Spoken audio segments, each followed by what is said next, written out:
নির্মাণাধীন ভবনগুলোতে ব্যত্যয় করে যেখানে নির্মাণ কাজ পরিচালিত হচ্ছে সেইখানে আমরা আইনগত ব্যবস্থা গ্রহণ করি। বিদ্যুৎ ছাড়া তারা কাজ করতে পারবে না, কাজে আমরা আসলে বিদ্যুৎ মিটার খুলে নিয়েছি। আজকে এই মুহূর্ত থেকে তাদের কাজ বন্ধ। বাসযোগ্য ঢাকা নির্মাণ করার লক্ষ্যে রাজুক নিয়মিতই কাজ করে যাচ্ছে এবং সেই প্রচেষ্টার অংশ হিসেবেই আমরা বিভিন্ন নির্মাণাধীন ভবন যেগুলো রয়েছে সেই ভবনগুলোতে আমরা মনিটরিং করছি, অভিযান পরিচালনা করছি। তো আজকে আমরা এই ভবনটিতে অভিযান পরিচালনা করতে এসে যেটি দেখলাম যে নকশা তারা আমাদেরকে সরবরাহ করতে পারেনি। আমরা আমাদের নিজস্ব সার্ভার থেকে যে নকশা দেখেছি তাতে আমাদের কাছে মনে হয়েছে যে নকশায় যথেষ্ট পরিমাণ ব্যত্যয় ঘটিয়ে নির্মাণ কাজ চলমান রেখেছে। তো সেই জন্য আমরা এই ভবনের বৈদ্যুতিক মিটার সিজ করেছি এবং বৈদ্যুতিক সংযোগ বিচ্ছিন্ন করেছি এবং বিল্ডিংয়ের যে বর্ধিতাংশ রয়েছে সেই বর্ধিতাংশ আমরা ভেঙে দিয়েছি।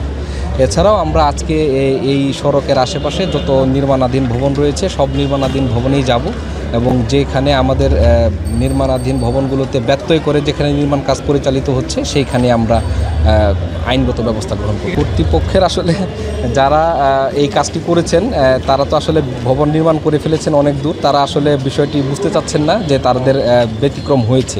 কারণ এইখানে যারা আমাদের সঙ্গে কথা বলছিলেন তারা বেশিরভাগই হচ্ছে এখানে ফ্ল্যাট ক্রয় করেছেন। প্রকৃতপক্ষে যিনি জমির মালিক বা যিনি নির্মাণ কাজটি করছেন তিনি আসলে এখানে ছিলেন না, যে কারণে তাদেরকে বোঝাতে গিয়ে আমাদের একটু ব্যাক পেতে হয়েছে বিষয়টি। তারা এখানকে বিভিন্ন সময় তারা ফ্ল্যাট কিনেছেন, এখানে ফ্ল্যাট ওনাররা। আজকে তো আমরা যে ভবনটার সামনে দাঁড়িয়ে আছি, আমরা শুরুতে এসেই বলেছি যে আপনারা নকশা নিয়ে আসেন, বাট যে কোনো কারণে তারা নকশা আমাদের দেখাতে পারেন নাই। কিন্তু আমরা আমাদের অভিজ্ঞতা থেকে যেটা জানি যে এখানে চতুর্পাশে যেভাবে ছাড়ার কথা সেভাবে ছাড়া নেই, যার কারণে আমরা এখানে ভবনে অবৈধ অংশ কিছুটা ভেঙে ফেলেছি এবং তারা যেন বাকি অবৈধ অংশ নিজে থেকে ভাঙেন এবং ভবিষ্যতে যেন কাজ করতে না পারেন, এই জন্য আমরা এখানকার যে বিদ্যুতের মিটার সেটা আমরা খুলে নিয়ে যাচ্ছি। তারা সব কিছু ঠিক করবে, তারপরে তারা বিদ্যুৎ মিটার ফেরত পাবে। আলটিমেটাম হচ্ছে যে এই যে আমরা তো তাদের মানে বিদ্যুৎ ছাড়া তারা কাজ করতে পারবে না, কাজে আমরা আসলে বিদ্যুৎ মিটার খুলে নিয়েছি।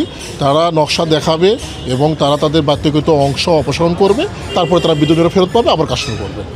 মানে মূল কথা হচ্ছে আজকে এই মুহূর্ত থেকে তাদের কাজ বন্ধ।